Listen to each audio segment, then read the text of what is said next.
नमस्कार श्रोते हो, दीपक रेगे कथाकथन चॅनलवर तुम्हा सगळ्यांचं मनापासून स्वागत.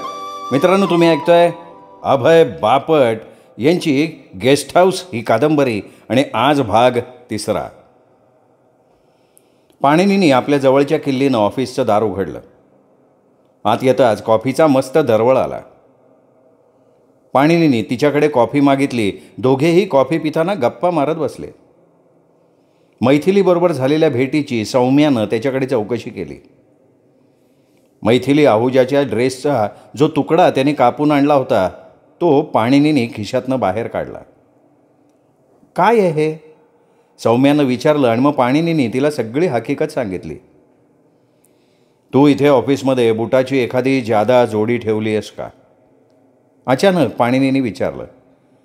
एक सोडून 2 जोड्या आहेत, एक उंच टाचांची आणि एक सपाट टाचांची.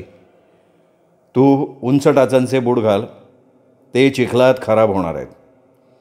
तुम्ही जरा रहस्यमय बोलताय. नेमकं काय करणार आहोत आपण?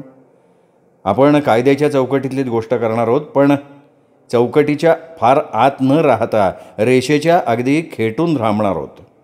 म्हणजे हे बघ, पुरावा दडवून ठेवणं हा गुन्हा आहे, पुरावा नाहीसं करणं हा गुन्हा आहे, पण माझ्या ज्ञानाप्रमाणे पुराव्यात वाढ करणं हा गुन्हा नाही आहे, जर ती गोष्ट व्यवस्थित केली ना तर. पुन्हा तोच प्रश्न आहे, आपण काय करणार आहोत नक्की? आपण एखाद्या ठिकाणी जाऊन काही गोष्टींची तपासणी करणार आहोत. तपासणी करत असतानाचे फोटो काढणार आहोत. आता हे सगळं करताना तुझ्या बुटाचे ठसे जर तिथल्या जमिनीवर उठले तर त्याला आपण काय करणार, नाही का? पाणिनींनी अत्यंत निरागस चेहरा करून सौम्याला विचारलं. अगदी बरोबर आहे. विशेषतः आपल्या बुटाच्या ठशामुळे जर पोलीस अधिक सूक्ष्मपणे तपास करून योग्य तोच पुरावा गोळा करणार असतील तर त्यांच्या कामात आपण त्यांना मदत करतोय असा त्याचा अर्थ निघेल. मग दोघेही सर्व तयारी घेऊन कंपनीच्या गेस्ट हाऊसकडे जायला निघाले. तिथे गेल्यावर पाणिनीनं गेस्ट हाऊसच्या बाहेर ज्या ठिकाणी आकृती तपनच्या तावडीतून निसटल्यावर गेली आणि तिच्या पायाचे ओल्या जमिनीवर ठसे उमटले त्या ठिकाणी सौम्याचे ठसे उमटतील अशी त्यांनी व्यवस्था केली आणि तारेच्या कुंपणाला आपल्या खिशातनं आणलेला तो ड्रेसचा तुकडा अडकवला आणि तिथले अनेक फोटो घेतले. तुम्हाला जी चाचपणी करायची होती ती झाली आहे ना करून? मग पोलीस इथे येऊन आपल्याला रंगेहात पकडण्यापूर्वी आपण निघूयात का? पाणिनीला हसायला आलं.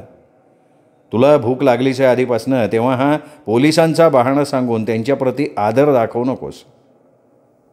त्यानंतर दोघे गाडीत बसून निघाले. वाटेत पाणिनीनं त्याच्या फोटोग्राफरकडे फोटोची निगेटिव्ह दिली आणि मोठ्या आकारात ते छापून तयार ठेवायला सांगितले. नंतर हॉटेलमध्ये जाऊन त्यांनी जेवण घेतलं आणि मग कनकला फोन लावला. कनकनं सांगितलं की पोलीस तपास चालू आहे. 5:45 वाजता तपनबरोबर एक तरुणी त्याच्या गाडीतनं बाहेर पडली हे त्यांना कळलं आहे. त्यावरून ते पुढे जात आहेत. पाणिनींनी त्याला सांगितलं की त्यांनी काही फोटो काढले आहेत आणि ते फोटो तो कनकला दाखवू इच्छितो. सौम्याला घरी सोडून फोटो ताब्यात घेऊन तो कनककडे आला. मला सांग कनक, की सगळ्यात धोकादायक पुरावा कुठला समजला जातो? ओळख परेडमधनं पोलीस साक्षीदाराकडनं विशिष्ट व्यक्तीची ओळख पटवून घेतात तो. पण त्याला आपण काही करू शकत नाही, कारण सगळ्याच साक्षीदारांची स्मरणशक्ती चांगली असते असं नाही ना. हां, तू म्हणतोस त्यात बराच अर्थ आहे. पोलिसांच्या पद्धतीत आणि माणसाच्या स्मरणशक्तीत एक मुरलेला असा दोष आहे. एक उदाहरण देतो. समज तुला रस्त्यात एखाद्यानं पकडलं आणि लुटायचा प्रयत्न केला आणि पोलिसांना तू त्याचं वर्णन ऐकवलंस. पोलिसांना अशा प्रकारचे गुन्हे करणारा माणूस माहिती असतो. ते तुला त्याचे फोटो दाखवतात आणि म्हणतात, मिस्टर कनक, तुम्ही वर्णन केलेल्या हल्लेखोराच्या वर्णनाशी जुळणारा एक माणूस आहे, त्याचा फोटो आम्ही तुम्हाला दाखवतो, हा फोटो बघा, पण शांतपणे बघा. अजिबात हो किंवा नाही म्हणायची घाई करू नका. तुमच्याकडे हा फोटो ठेवून द्या, अनेकदा नजरेखालून घाला, कारण फोटोमध्ये माणूस वेगळा दिसू शकतो, त्यामुळे खात्री करा. आणि मग त्यानंतर 2-3 दिवसांनी तुला पोलीस फोन करून सांगतात की मिस्टर कनक, तुमच्यावर हल्ला करणारा माणूस आम्हाला मिळाला आहे, तुम्ही चौकीत या, खात्री करून घ्या. त्याला आम्ही इतर 5-6 लोकांबरोबर उभा केला आहे, तुम्ही त्याला ओळखताय का ते सांगा. मग नंतर तू चौकीत जातोस, तेव्हा त्या 5-6 लोकांमध्ये तो उभा असतो. इतरांचे चेहरे तुला नवीन असतात, पण एक चेहरा मात्र ओळखीचा असतो आणि हाच तो माणूस म्हणून तू त्याला ओळखतोस, तसा मोह तुला होतो. पण प्रत्यक्षात तू त्याला इतर लोकांमधनं ओळखलंस याचं खरं कारण असतं की तो तुला पोलिसांनी दिलेल्या फोटोशी मिळता जुळता माणूस असतो. पण तुझ्यावर हल्ला करणारा तोच माणूस असेल हे काही तू सांगू शकत नाहीस, कारण तू तुलना करतोस ती फोटोतल्या माणसाशी, कारण तो फोटो तू सतत बघत असतोस. पण हल्लेखोराला मात्र तू काही क्षणापुरतं बघितलेलं असतंच. हो, असं घडतं अनेकदा, मला मान्य आहे. पण त्यामुळे प्रत्येक साक्षीदारानं गुन्हेगाराची पटवलेली ओळख चुकीची असते असं नाही ना. हां, मला अगदी हेच म्हणायचं आहे कनक. म्हणजे पोलीस जी युक्ती वापरतात तीच युक्ती आपण ह्यावेळी त्यांच्या विरुद्ध वापरायची आहे. अरे बापरे, म्हणजे काय करायचं आहे? तू म्हणालास ना की पार्किंगमधल्या वॉचमननं 5:45च्या सुमाराला तपनच्या गाडीतनं एका तरुणीला तपन सकट बाहेर पडताना बघितलं आहे म्हणून. त्या माणसाला हा फोटो दाखव आणि विचार, हीच ती तरुणी होती का? त्याला सांग, लगेच हो किंवा नाही म्हणू नको. अनेकदा फोटो नजरेखालून घाल आणि सावकाश सांग. एवढं बोलून पाणिनीनी कनककडे मैथिलीचा फोटो देऊन टाकला आणि त्याला सांगितलं की हा फोटो त्याला दाखव. थमथम पाणिनी, हे करणं म्हणजे पुराव्याशी खेळणं आहे. अरे कसं काय? नाही, तू दुसऱ्याला सक्तीनं ओळखायला लावतोयस. हे बघ, मी असलं काही करत नाही आहे. मी फक्त त्या वॉचमनला विचारायला सांगतोय तुला की फोटोमधली मुलगी तू बघितली आहेस का? हे बघ पाणिनी, तुला ज्या पद्धतीनं करायचं मनात आहे ना, त्याला दुसऱ्याच्या डोक्यात कल्पना भरवणं असं म्हणतात बरं का. अरे मग पोलीस वेगळं काय करतात? कनकनं नाईलाजानं पाणिनीच्या हातातनं तो फोटो घेतला. मी प्रयत्न करतो, पण तो वॉचमन लगेच भेटणं अवघड आहे. पोलिसांनी त्याला चांगलं ताब्यात घेतलेलं असणार आहे. मी घाईघाई त्याच्याकडे गेलो तर पोलिसांना संशय येईल. अरे बाबा, फार घाई नको करू, पण अगदी थंडपणे सुद्धा वागू नकोस. पहिली संधी मिळताच त्याला भेट. ठीक आहे, मी बघतो काय करायचं ते, पण त्यासाठी पोलीस असताना त्या कंपनीच्या कारखान्यात जाणार नाही. तुला हवं ते मिळेल, पण मला माझ्या पद्धतीनं काम करू दे. ठीक आहे ना, आपण आजपुरतं थांबू, पण उद्या सकाळी मात्र तू काम चालू कर. दुसऱ्या दिवशी सकाळी 7:45 वाजता पाणिनी ऑफिसमध्ये आला तेव्हा कनक आणि सौम्या सोहनी वर्तमानपत्र वाचताना दिसले. फोटो ओळखण्याबाबत काही प्रगती? पाणिनींनी विचारलं. नाही, खास अशी नाही काही. आपला तो वॉचमन आहे ना, तो रात्रपाळी करतो आणि त्यामुळे सकाळी उशिरापर्यंत झोपतो. पोलीस त्याला सकाळी लवकर झोपेतनं उठवून त्यांच्याबरोबर घेऊन गेलेत कुठेतरी. नेमके कुठे गेलेत ते समजलं नाही. मी एक माझा माणूस पेरून ठेवला आहे तिथे, मला कळवेल तो. त्याला माझा माणूस फोटोसुद्धा दाखवेल, प्रश्नसुद्धा विचारेल. दरम्यान तुला सांगायचं म्हणजे तुझं नाव पेपरमध्ये आलं आहे. पोलिसांना काही नवीन पुरावा मिळाला आहे म्हणे. कसं काय? अरे आपल्या दोघांचा लाडका मित्र इन्स्पेक्टर तारकर. तारकरच्या हुशारीला दाद दिली पाहिजे. तपनची तपासणी करताना त्याच्या खिशातनं डिस्ट्रीब्युटर नावाचा एक कारच्या इंजिनाचा भाग सापडला आहे. दरम्यान आकृतीनं मेकॅनिकला बोलवून घेऊन नवीन डिस्ट्रीब्युटर टाकून घेतला होता, हे पोलिसांनी शोधून काढलं आहे. नाही, पण मग माझं नाव यात कसं गुंतवलं गेलं? आकृतीने ऑफिसमधनं तातडीनं बाहेर जाण्यासाठी सवलत मागितली हे त्यांना कळलं आणि तिची गाडी तर बिघडली होती. त्यामुळे ती कुठेतरी टॅक्सीनं गेली असणार असा अंदाज पोलिसांनी काढला आणि जवळच्या स्टँडमधल्या सगळ्या टॅक्सी ड्रायव्हरांकडे त्यांनी चौकशी केली. त्यातला एक लागला पोलिसांच्या गळाला. त्याला तुझं नाव कळण्याचं कारण एवढंच की आकृती टॅक्सीनं जाताना वाटेत त्याला सूचना देत होती की गाडी जरा जलद चालव, मला वकिलांच्या ऑफिसला वेळेत पोचायचं आहे. तिने तुझं नाव आणि पत्ता एका कागदाच्या तुकड्यावर लिहून घेतला होता. तो पडला होता टॅक्सीत. तो कागद तपन कंपनीच्या स्टेशनरीचा होता. त्यावरून तारकर कंपनीपर्यंत पोचला आणि मग तिथनं तो तुझ्यापर्यंत पोचला. कनकने पुढची माहिती पुरवली.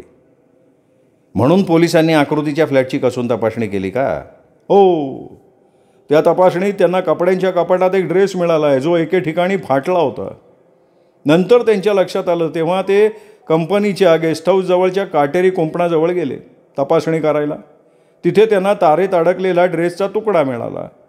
त्या आधारे पोलीस अशा निष्कर्षाला आलेत की आकृती हीच त्या काटेरी कुंपणाच्या खालून सरकत गेली तेव्हा तिचा ड्रेस फाटला, त्यात अडकला. आता पोलीस हे जाणण्यात उत्सुक आहेत की अचानक आकृतीला पाणिनी पटवर्धनकडे जायची गरज का भासली असावी आणि त्यानंतर तिला अचानक स्वतःचं घर सोडायची का गरज वाटली. आणि पाणिनी अजून पुढची प्रगती पण ऐक. आकृतीनं तपनची गाडी त्याच्याच अपार्टमेंटच्या बाहेर असलेल्या अग्निरोधकाच्या पुढे लावली हे बघणारा एक साक्षीदार पोलिसांना सापडलाय. अच्छा, कोण आहे तो? पायस हिरलेकर नावाचा माणूस आहे. त्याचा अपार्टमेंट तपनच्या बाजूला आहे. त्याचा म्युझिक सिस्टीम, जुन्या रेकॉर्ड वगैरे विकायचा धंदा आहे. कनक, तू कोणालाही संशय न येता या माणसाला मी दिलेला फोटो दाखव आणि विचार की फोटोतल्या तरुणीनं तपनची गाडी अग्निरोधकासमोर लावली असावी असं त्याला वाटतंय का. अत्यंत नाखुशीनं कनकनं पाणिनीने मैथिली आहुजाचा फोटो दिला तो हातात घेतला. अरे, मला असले उद्योग करण्याबद्दल पोलिसांनी आत टाकलं ना तर मला सोडवायची जबाबदारी तुझी आहे बरं का, लक्षात ठेव. एवढं बोलून कनक बाहेर पडला. पुढची 15-20 मिनटं पाणिनी रोजचं टपाल बघण्यात आणि वर्तमानपत्र वाचवण्यात घालवायला लागला. तेवढ्यात कनकचा एकदम उत्तेजित आवाजात फोन आला. अरे, तुझा तंतोतंत खरा ठरला बरं का अंदाज. अरे, त्या माणसाला मी फोटो दाखवला. सुरुवातीला त्याला खात्री वाटत नव्हती, जरा साशंक होता तो, पण मी त्याला सतत फोटो दाखवत राहिलो. आता तो म्हणायला लागला आहे की फोटोतली मुलगी मी पाहिलेल्या मुलीसारखीच दिसतीये. वा, छान काम केलंस कनक. अजूनही तू तुझी गाडी घेऊन आकृतीला भेटायला जाशील या अंदाजानं इन्स्पेक्टर तारकरनं तुझ्या गाडीवर नजर ठेवली आहे.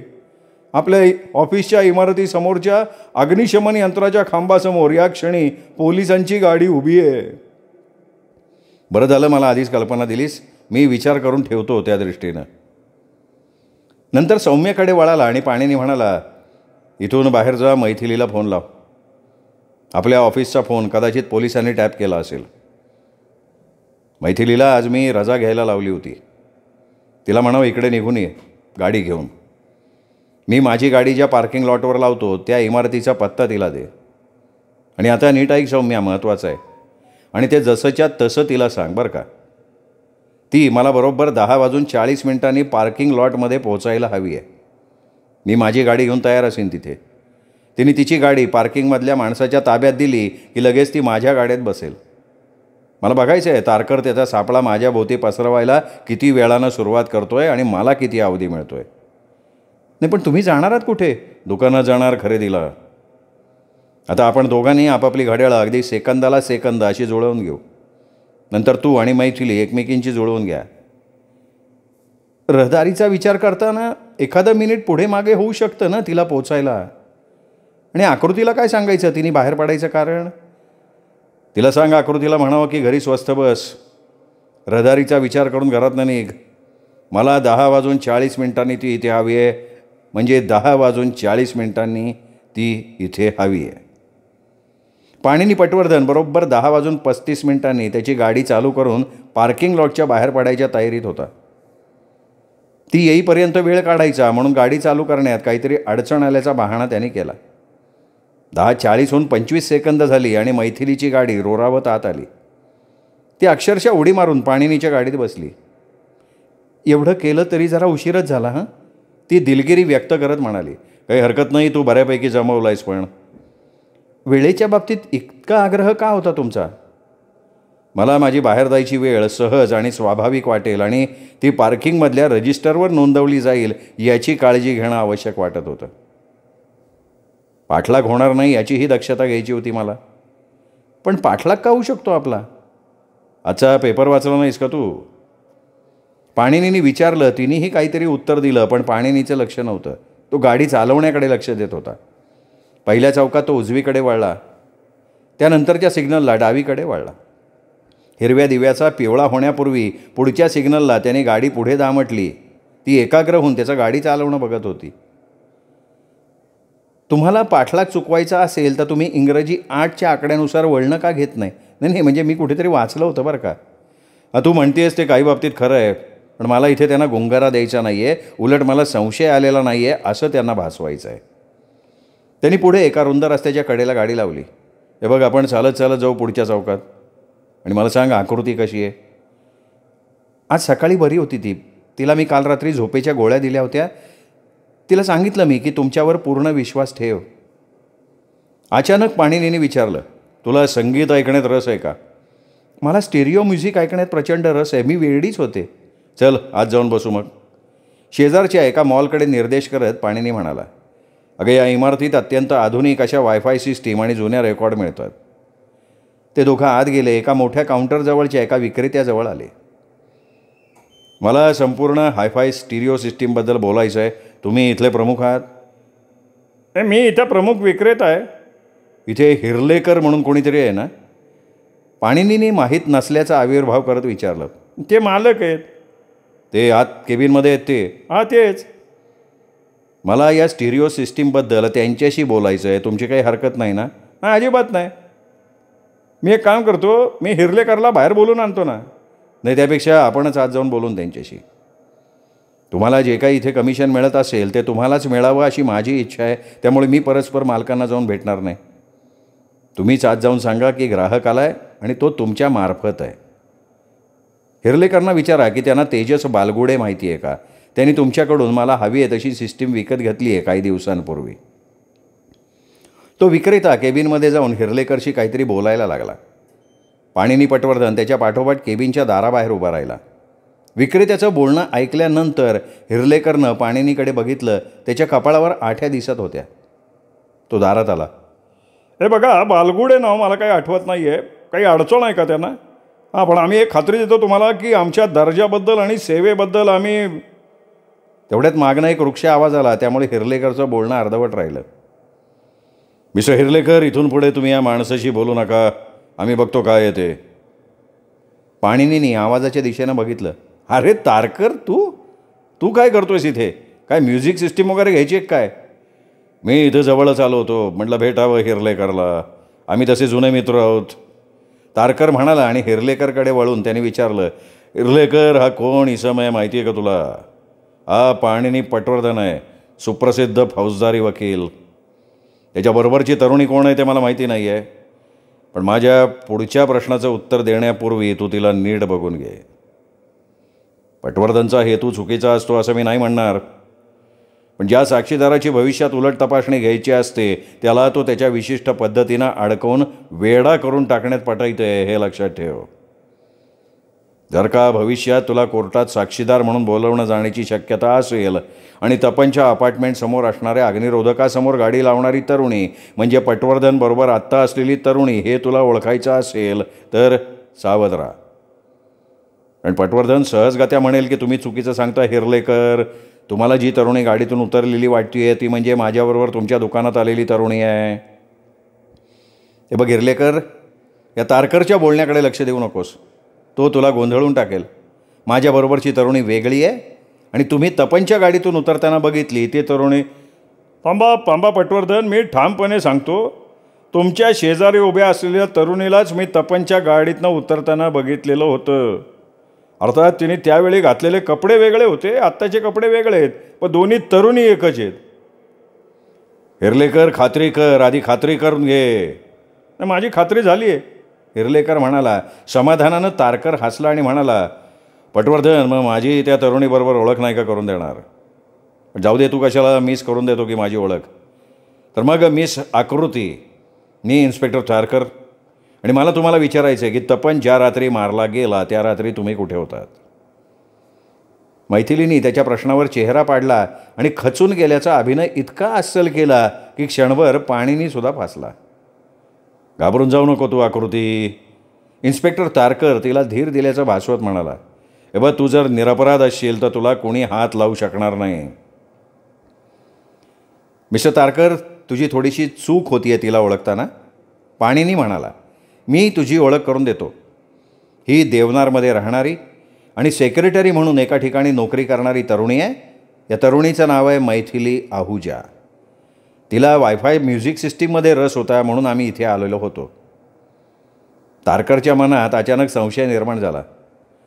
हिर्लेकर, मी परत तुला विचारतोय, हीच ती तरुणी आहे जिला तू तपनच्या गाडीतनं उतरताना बघितलंस? हा, खात्री आहे माझी तशी. मला वाटलंच होतं तसं. या पाणिनी पटवर्धननं काय पटवलं असतं न्यायाधीशांना, कल्पना आहे तुला? त्यांनी असा युक्तिवाद केला असता की हिर्लेकरला जी तरुणी लक्षात आहे ती म्हणजे गाडीतून उतरणारी तरुणी नसून त्याच्या शोरूममध्ये आलेली तरुणी म्हणून लक्षात आहे. हिरलेकरनं पुन्हा लक्षपूर्वक मैथिली आहुजाकडे निरखून बघितलं. तीही तरुणी नसेल तर तू स्वतःवर मोठा अरिष्ट ओढून घेशील हिरलेकर. नाही, पण हीच मुलगी आहे ती. पटवर्धन, तुझ्या माहितीसाठी सांगतो, मी मिस आहुजाला जरा फिरायला घेऊन जातोय. तारकर, तुझ्याकडे अटक वॉरंट आहे? नाही, मला गरज नाही त्याची. तारकरनं बेफिकीरपणे उत्तर दिलं. गरज आहे तारकर. तू जर तिला कोठडीत ठेवणार असशील तर, आणि जर तू तिला खरंच फिरायला नेणार असशील तर मी तिच्याबरोबर येणार. तुझ्या मनात आलं म्हणून तू तिला माझ्यापासनं लांब नेऊ शकत नाहीस. हे बघ पाणीने साक्षीदारानं तिला ओळखलं आहे आणि त्या आधारानं तिच्याकडनं मला जास्तीची माहिती घ्यायची आहे. मी नीट ऐकलं आहे तारकर. साक्षीदाराने किती ठोसपणे ओळखलं आहे ना ते. जेव्हा आपण कोर्टात भेटू तेव्हा मात्र हे लक्षात ठेव. पाणीने तू काय गौडबंगाल करायचा प्रयत्न करतोय तुला माहिती, पण मी तिला नेणार आहे माझ्याबरोबर आणि मी येणार तुझ्याबरोबर. पाणीने त्याला लगेच जाणीव करून दिली. ठीक आहे. त्याला नकार देण्यातला कायदेशीर मुद्दा लक्षात येताच तारकरनं एक पाऊल मागे घेतलं. पण पाणीने तू मध्ये काहीही बोलायचं नाही, लुडबुड करायची नाही. केलीस तर पेनल कोडचं जे काही सेक्शन जर तू विसरला असशील तर ते तुझ्या तोंडावर फेकून मारावं लागेल मला. पाणीनी पटवर्धन अदबशीरपणे हसला. मला पिनल कोडचं कुठलंही सेक्शन विसरणं वकील या नात्यानं परवडण्यासारखं नाहीच आहे तारकर. ते तिघेही बाहेर पडले. आपण पोलिसांच्या गाडीतनं जायचं आहे. जीपचं दार उघडताना तारकरनं जाहीर केलं. गाडीत बसत असताना पाणीनीनं आहुजाला डोळ्यांनी शांत बसायची खूण केली. तारकरनं ड्रायव्हरच्या कानात हळू आवाजात काहीतरी सांगितलं. त्यांची गाडी साध्या घरांची वसाहत असलेल्या भागात शिरली. एका लहान बंगल्यासमोर गाडी उभी राहिली. तुम्ही लोक आत बसून राहा, तारकर म्हणाला आणि त्या बंगल्यात गेला. थोडा वेळ तो आत कुणाशी तरी बोलत होता. नंतर एक माणूस त्याच्याबरोबर बाहेर आला आणि तो पोलिसांच्या गाडीकडे आला. गाडीकडे तारकरची पाठ होती आणि त्या माणसाचं तोंड तारकरकडे म्हणजे गाडीकडे होतं. आता दुसरी बाजू बघ, तारकर त्याला म्हणाला. त्या दोघांनी गाडीची मागची बाजू तपासली. नंतर दोघेही पुन्हा त्या बंगलेवजा घरात गेले. थोडा वेळ तारकर आत बोलत राहिला. मग बाहेर येऊन त्या गाडीच्या ड्रायव्हरला उद्देशून म्हणाला, या दोघांना त्या म्युझिक स्टोअरमध्ये सोडून येऊयात. ही काय भानगड आहे मला सांगू शकतोस का तारकर? पाणीनीनी तारकरला विचारलं. सांगू शकतो पण सांगणार नाही. त्याऐवजी तू अंदाज कर. कदाचित ही गाडी अपघातात सापडलेली असावी आणि ती या माणसाला तू ओळख पटवण्यासाठी आणलेली असावीस. अशक्य आहे. किंवा पोलिसांकडे जुन्या झालेल्या गाड्या विकायला काढल्या असाव्यात आणि या माणसाला ती घ्यायची असावी. हेही शक्य आहे. ते सगळे पुन्हा त्याच गाडीतनं म्युझिक स्टोअरपर्यंत आले. हे बघा, जिथून तुम्हाला घेतलं आहे तिथं मी पुन्हा सोडलं आहे. नाही, त्याबद्दल आभारी आहे. पण तारकर, तुला कसं कळलं रे की आम्ही त्या स्टोअरमध्ये आहोत? मी तिथे शेजारी आलो होतो. तू दिसलास म्हणून आलो तिथे. म्हटलं तू हिरलेकरला गंडवून काहीतरी असं करशील की जेणेकरून उलट तपासणीत त्याची अवस्था नाजूक होईल. तसं घडू नये म्हणून मी आलो होतो. अरे, त्याची अवस्था आधीच नाजूक झाली आहे. मी याच्यावर वाद घालत नाही पाणीने. मला पगार मिळतो तो प्रकरणांचा छडा लावण्यासाठी, वकिलांबरोबर वाद घालण्यासाठी नाही, तारकर म्हणाला आणि बाहेर पडला. पटवर्धन, तुम्हाला माहिती आहे की गाडीतनं उतरलेली तरुणी मी नव्हते. मग त्यांची समजूत तशी झाली तेव्हा तुम्ही बोलला का नाहीत? आहुजा घाबरून म्हणाली. तू धीर धर, शांत राहा. आत्ता तारकर इथून गेलाय खरा, पण तो काही फार समाधानानं गेला नाही हे नक्की. आपल्याला त्याच्या नाराजीचं कारण शोधून काढायला लागेल. काय करायचं आपण त्यासाठी? एक चक्कर मारायला जाऊ आपण, पाणीनी म्हणाला. आणि पाणीनीच्या गाडीतनं दोघेही पुन्हा त्याच जागी जायला निघाले जिथे तारकरनी त्यांना नेलं होतं. त्याच माणसाच्या घरासमोर पाणीनीनी गाडी उभी केली. दारावरची घंटा वाजवली. त्याच माणसानं दार उघडलं. पटवर्धनला बघून त्याला आश्चर्य वाटलं. अरे, पोलिसांच्या गाडीत बसलेले तुम्हीच होता ना त्या तरुणीच्या बरोबर? पाणीनीनी मान हलवून होकार दिला. मी सांगितलं ना मागाशी तारकरना का मला खात्री नाही देता येणार, पण ह्या मुलीसारखी दिसते बरं का ती. इथं एक माणूस फोटो घेऊन आला होता. तो मला विचारत होता की फोटोतली मुलगी ओळखता येईन का. मी त्याला सांगितलं का नाही येणार ओळखता. मला वाटतं की पोलीस ज्याच्याबरोबर मागाशी जी मुलगी होती ना तिचा तो फोटो होता. तर पण जेव्हा त्यांच्या गाडीतनं तरुणीला घेऊन गेला ना तेव्हा मी ओझरतं बघितलं होतं. मला खात्री नाही होती हीच आहे का. हां, हे मी समजू शकतो. मी लुल्ला कंपनीत रखवालदारी करतो, त्यांच्या पार्किंगमध्ये. पोलिसांनी मला लवकर उठवलं झोपेतनं. परत झोप लागलीच नाही मला. पोलिसांना मदत करायची मला, पण मला जोपर्यंत खात्री नाही तोपर्यंत मी असं कसं म्हणणार ना का ती तीच पोरगी आहे, नाही का? अगदी बरोबर आहे तुझी भूमिका मिस्टर. मी तुषार संघवी. त्याला पुन्हा धन्यवाद देऊन पाणीनी गाडीत आला. हे बघ मैथिली, अजिबात गैरसमज करून घ्यायचा नाही. मी पुन्हा पुन्हा विचारतोय म्हणून. तू कुठल्याही थराला जाऊन आकृतीला मदत करायला तयार आहेस ना? हो. मग मी तुला यात खोलवर गोवणार आहे. किती खोल? एवढं नाही की तू त्यातून बाहेरच पडू शकणार नाहीस. ते तुला उचलायला जातील आणि मग गरम बटाटा जसा हाताला भासतो ना तसं सोडूनही देतील तुला. तुला मी आत्ता पुन्हा तुझी गाडी ज्या ठिकाणी पार्किंग केली आहे तिथे सोडतो. तिथून तू तुझ्या घरी पोचल्यावर थोड्या वेळात तिथे वर्तमानपत्राचे फोटोग्राफर येतील. ते तुझे फोटो काढायला बघतील. त्यांना हवे तेवढे फोटो काढायला परवानगी दे, काहीही हरकत नाही. किती आकर्षक पोज देऊ त्यांना? हवे तेवढे दे असं म्हटलं मी, हवे तसे दे असं नाही म्हटलो मी. फोटोग्राफर बहकणार नाहीत एवढ्या मर्यादेत फोटो काढू देत त्यांना. पाणिनींनी तिला मिश्किलपणे उत्तर दिलं. श्रोते हो, हा तिसरा भाग होता. हा तिसरा भाग इथेच संपला. चौथा भाग उद्या. तोपर्यंत नमस्कार.